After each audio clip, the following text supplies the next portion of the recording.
Vous pouvez fermer les yeux.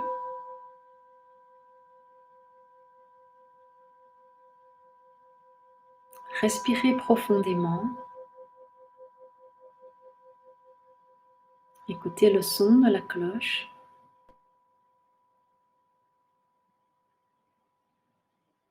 Souriez, soyez présent à votre monde intérieur.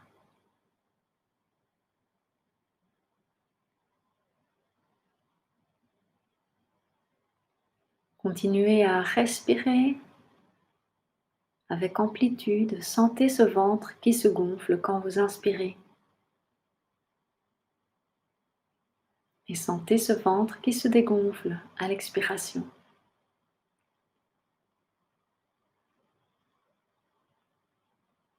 Il n'y a rien à faire, il y a juste à être là présent, présente à ce qui se passe à l'intérieur, dans votre île intérieure.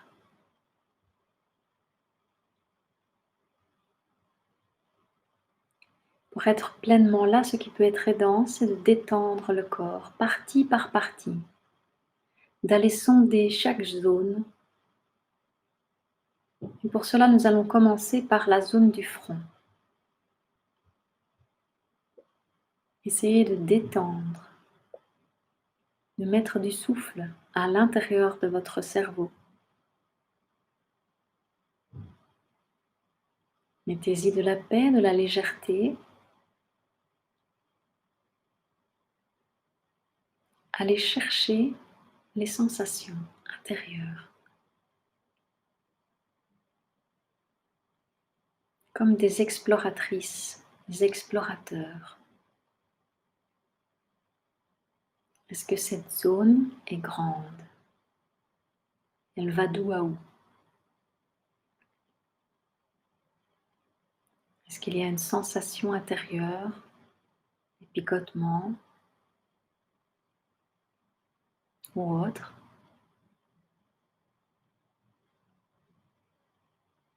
Ayez le goût de la découverte.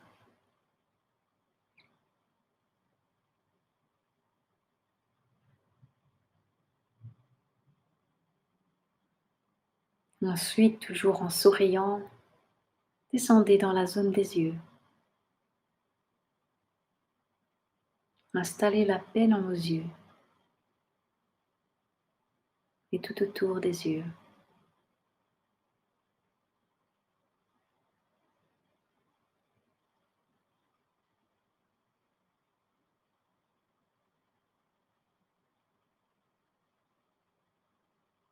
Continuez à respirer calmement,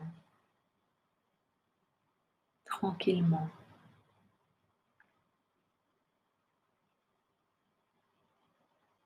Sans volonté aucune de vouloir changer le rythme de cette respiration. Laissez-la se faire naturellement. Laissez-la être.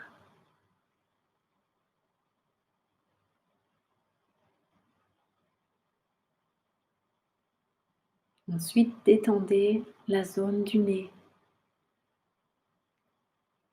Sentez qu'à cet endroit des narines, l'air entre, descend, va jusque dans les poumons et quand il revient et qu'il ressort, on sent une petite chaleur sur la zone, sur une petite zone près des narines. C'est un petit peu moins facile de noter la zone parce qu'elle est plus petite que le ventre par exemple. Mais c'est juste essayer de porter son attention sur cette zone. Si on ne sent rien, on ne sent rien. On note qu'on ne sent rien.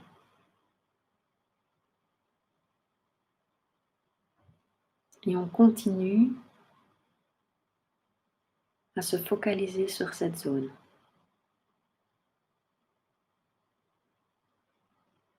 Bien détendue.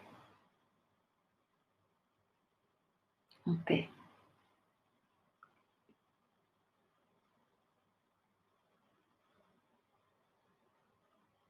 Ensuite, détendez la zone des pommettes.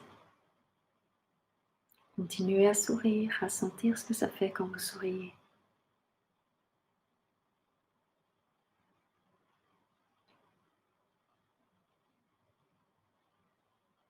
Détendez la bouche, les lèvres, la langue, les mâchoires, le menton.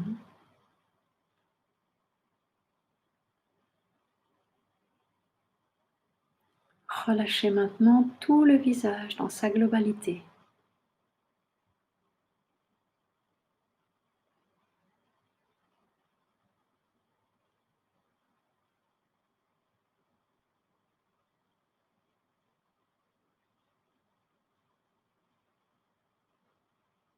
Détendez la nuque, détendez la gorge, relâchez les épaules.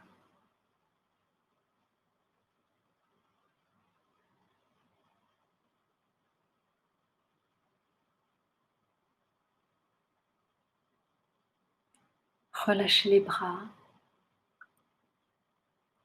les avant-bras, les coudes entre les deux, les mains et les doigts.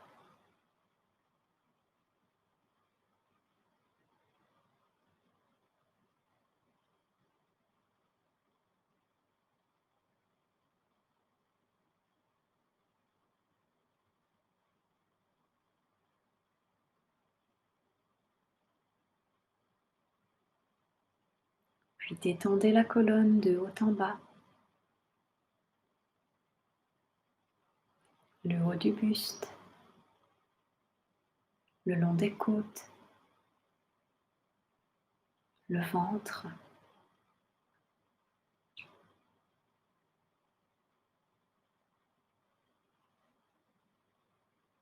On va rester un petit moment sur cette zone que les Japonais appellent le hara. C'est une zone dans le ventre, sous le nombril, de la taille d'un point, d'une balle de tennis. Et encore une fois, peut-être que votre zone est plus grande ou plus petite. En général, ça a plus ou moins cette taille-là. Et c'est un centre d'énergie très très important. Respirez au cœur de cette zone, essayez d'aller sonder en profondeur.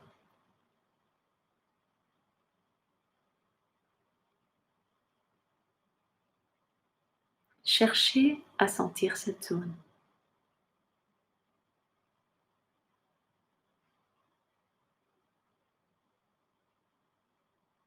Tranquillement, sans précipitation.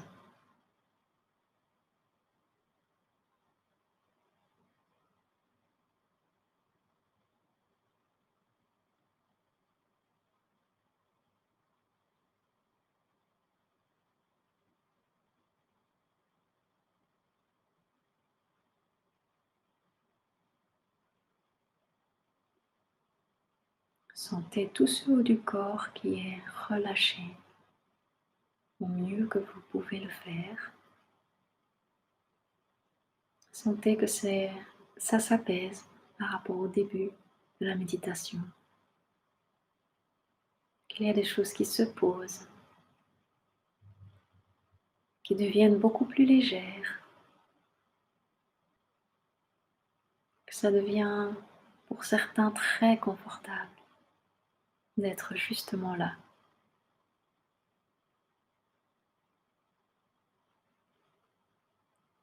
Nulle part où il n'y a nulle part où aller,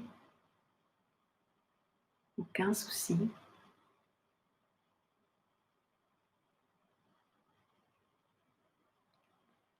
Et certains peuvent sentir que ce vide est chaud, que ce vide est rempli d'amour en fait. Et que c'est pas si inconfortable de se référer à cette zone du hara.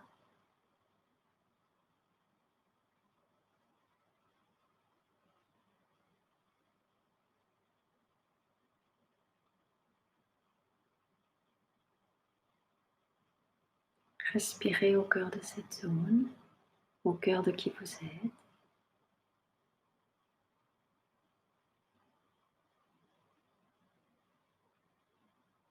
Sentez aussi que la lumière entre par le sommet de votre crâne et vient éclaircir les zones d'ombre, une par une.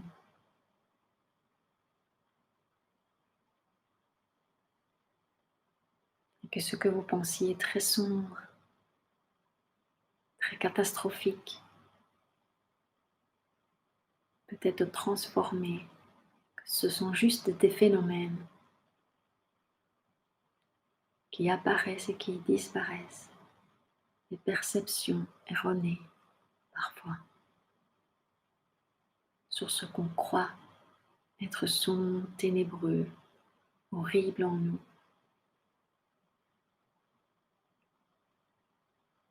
Sans tous les voiles, sans toutes les peurs, vous pouvez voir que vous êtes des êtres rayonnants, lumineux, aimants, bienveillants vis-à-vis de vous-même, vis-à-vis des autres et vis-à-vis de la planète. Et en ces temps de Covid, c'est très important de se rappeler cette lumière en nous.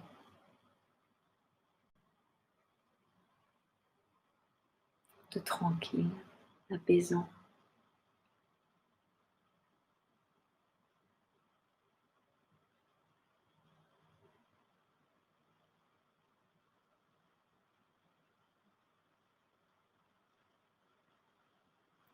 À présent, on va détendre les jambes. Relâchez bien dans les cuisses, dans les genoux, dans les mollets, dans les chevilles, dans les pieds. Sentez tous les points d'appui avec le sol.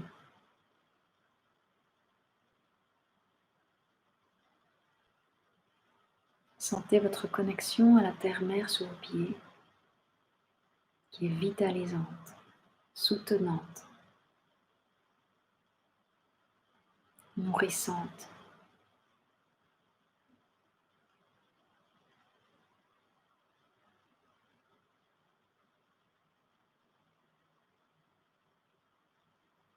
Vous pouvez vous apporter cette nourriture,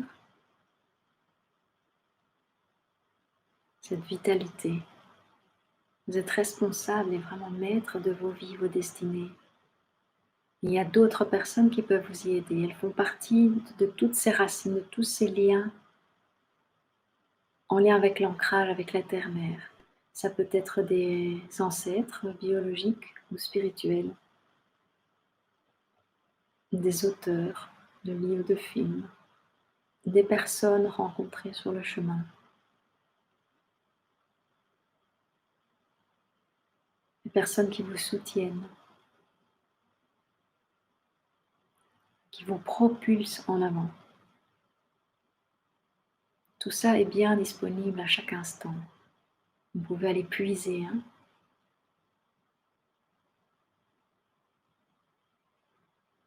dans ce pôle-là énergétique de l'ancrage. Et comme c'est une énergie, si la tête en a besoin, vous pouvez aussi faire circuler cette énergie des pieds à la tête. Puis revenir aux pieds, repartir à la tête.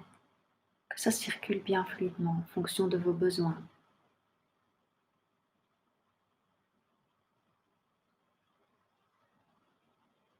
Il y a un autre pôle, c'est le pôle de l'éclairage, qui vient du ciel, qui est opposé, mais ces deux énergies d'ancrage et de clarté sont complémentaires. Vous pouvez vous y référer chaque fois, vous pouvez vous connecter au divin transcendantal, mais aussi au divin en vous.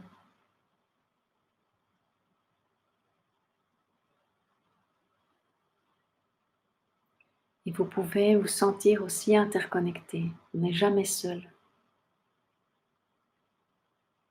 Toujours en lien.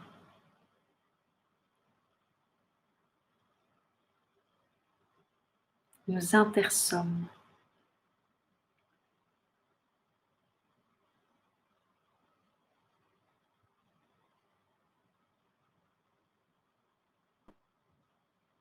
Énergétiquement parlant, on peut vraiment sentir ces connexions Elles peuvent aller très loin, en fonction de nos pratiques, en fonction de nos rayonnements surtout. Plus on est en paix à l'intérieur de nous, au plus on peut rayonner loin, au plus on fait du bien pour toute la planète, pour tous les humains et les non-humains, pour tout le monde du vivant.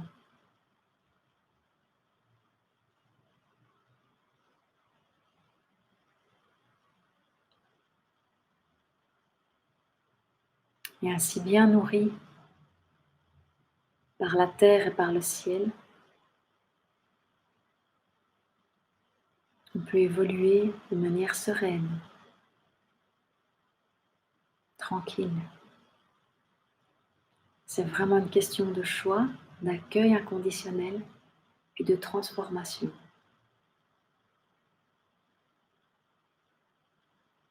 Sans accueil inconditionnel de ce qui se passe en vous, par exemple si vous avez peur, si vous n'accueillez pas la peur, elle sera de plus en plus grosse. Par contre, si vous arrivez à communiquer avec elle, parce que c'est une partie de vous, vous pouvez lui dire ma chère peur, je te connais. Alors, est-ce que vous la connaissez depuis longtemps? Ben oui, je te connais depuis longtemps, par exemple. Et ainsi, aller voir qu'est-ce qu'elle veut signifier. C'est une peur de quoi? D'être abandonné, d'être malade, peur de mourir, peur de perdre des gens. Elle se situe où exactement dans votre corps, cette peur? Dans votre tête, dans votre gorge, dans votre ventre?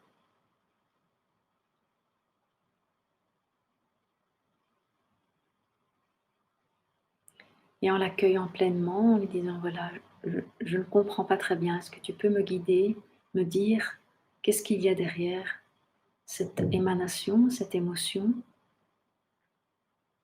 Alors on devient bienveillant et empathique avec elle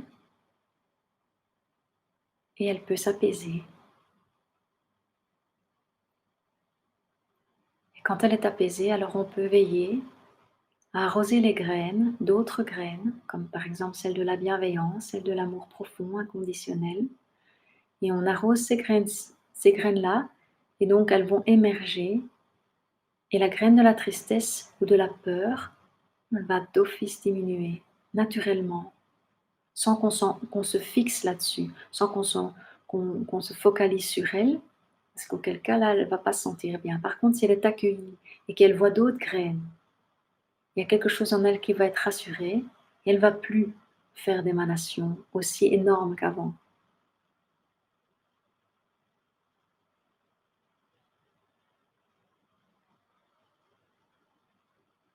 Notez aussi bien que vous n'êtes pas identifié à cette peur, à cette colère, à cette joie trop excessive ou quoi. C'est juste des phénomènes qui viennent nous signaler qu'il y a un déséquilibre. Autant la joie excessive ou l'excitation que la colère, hein. Juste que dans la société, la joie excessive est plus tolérée qu'une colère. Et en même temps, toutes ces émotions viennent vous donner des signaux, viennent vous dire quelque chose. Alors soyez bienveillant et accueillant vis-à-vis de toutes ces émotions. Et puis, c'est l'accueil, l'apaisement et le focus sur le chemin du bonheur. Parce que je pense qu'ici, personne ne choisit le chemin de la souffrance, ou en tout cas, s'il est sur le chemin de la souffrance, qu'une personne ne souhaite y rester. Donc vous pouvez le quitter ce chemin, pas de souci. C'est une question de décision personnelle, de pouvoir intérieur. Donc oui, c'est possible, peu importe ce qu'on a vécu dans le passé, peu importe tous les traumatismes qu'on a subis. C'est un processus et le but, c'est le chemin du bonheur.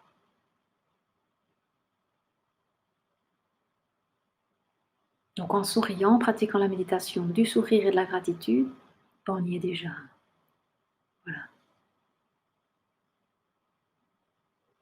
On a déjà un avant-goût.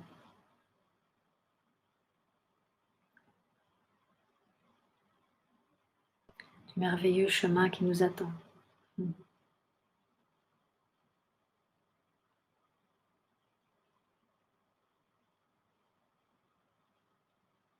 Et laissez bien circuler, toutes les énergies subtiles sont à votre service.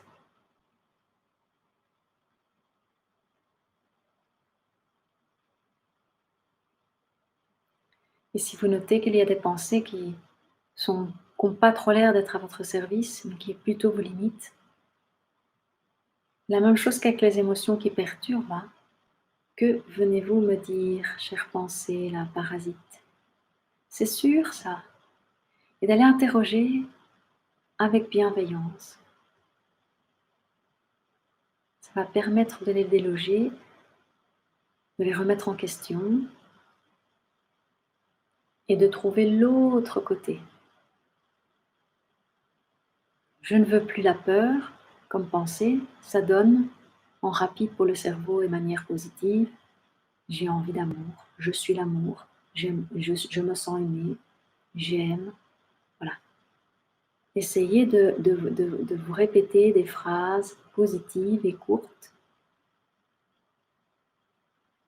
quand vous voyez que la tendance, c'est plutôt des pensées négatives et anxiogènes. Et ainsi, vous allez purifier, apaiser, ça va revenir en équilibre. Pensées, émotions vont être au service de votre être profond. Et il y a une quatrième instance que vous pouvez aller regarder, c'est le corps. Comment je me sens dans mon corps. Là aussi, hein, il y a plein de signaux. Hein. J'ai une boule dans la gorge. Ah, et peut-être qu'alors ça me signifie d'oser parler davantage, de dire ma vérité. Vous voyez? Si c'est une boule dans le ventre, c'est peut-être que je me sens en insécurité, que j'ai l'impression que je dois survivre dans la vie. Et donc j'ai peur. Non, on touche aux fondamentaux là, hein. Peur profonde.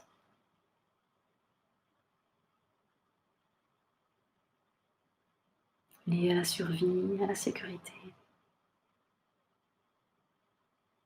Et ensuite, si on remonte, parfois il y a de la colère, il y a un feu là qui n'est pas apaisé. Ben, comment je peux faire? Peut-être que si je prends l'air et que je me nourris de cet air, ça se calme. Peut-être que si je bois un verre d'eau, j'éteins le feu excessif en moi, cette colère ou cette rage. Donc je peux apaiser par l'eau, je peux apaiser par l'air, je peux aussi apaiser par un ancrage à la terre, une connexion au ciel, à l'espace.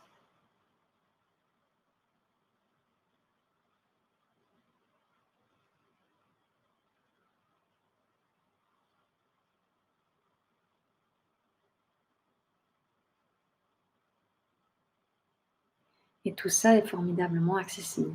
Ça qui est super. Hein. Il faut juste s'en rappeler. Se rappeler de notre nature aimante, bienveillante. Si on est bienveillant avec soi-même, avec l'intérieur de soi-même, si on accueille ce vide non pas comme un vide horrible qu'on n'arrive pas à regarder et qu'on veut absolument remplir par l'alcool, la drogue, le sexe, les vidéos, la télé, les séries, eh ben, ça devient un vide qui devient plein, plein d'êtres, plein de bonnes choses finalement. Et qu'on peut évidemment après, quand on est à l'aise de ressentir ça, on peut le transmettre. On peut l'incarner, incarner qui l'on est, montrer l'exemple et continuer comme ça à se connecter avec d'autres êtres qui sont dans le même cheminement. Donc on est vraiment sur le chemin du bonheur. Si tout le monde est heureux et se nous-mêmes compris.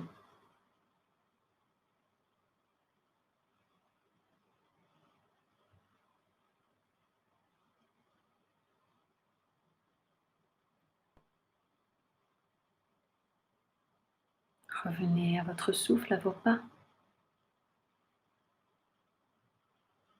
Dès que vous sentez qu'il y a un peu de panique à bord ou de pensées limitantes. Comme ça, vous quittez ces instances-là et vous vous concentrez sur une tâche qui est plus corporelle, soit dans une assise en méditant, en ne bougeant pas, soit par le mouvement et la marche. Et alors là, on se focalise sur les pieds, sur le contact des pieds avec le sol.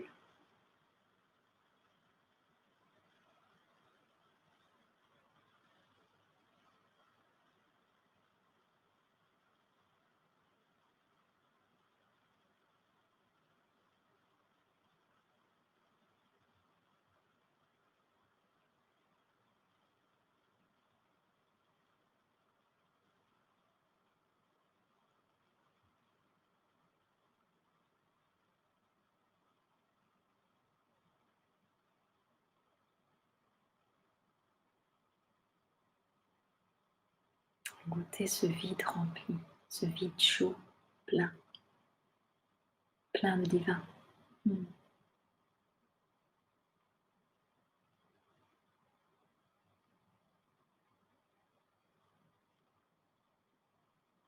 Notez les phénomènes.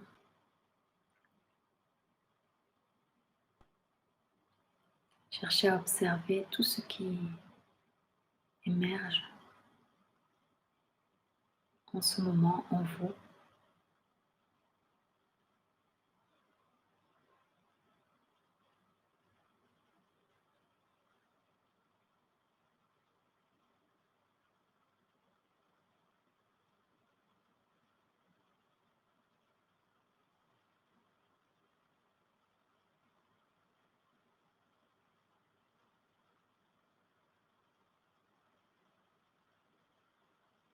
Soyez des aventurières, des aventuriers de l'âme du monde.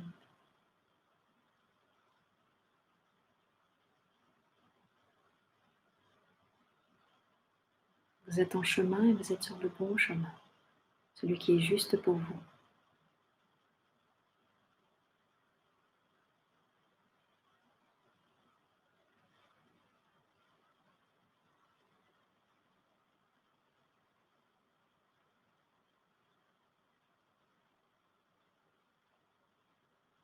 Continuez à respirer en conscience, en souriant. La vie est vraiment belle. Ayez la foi, faites confiance à la vie.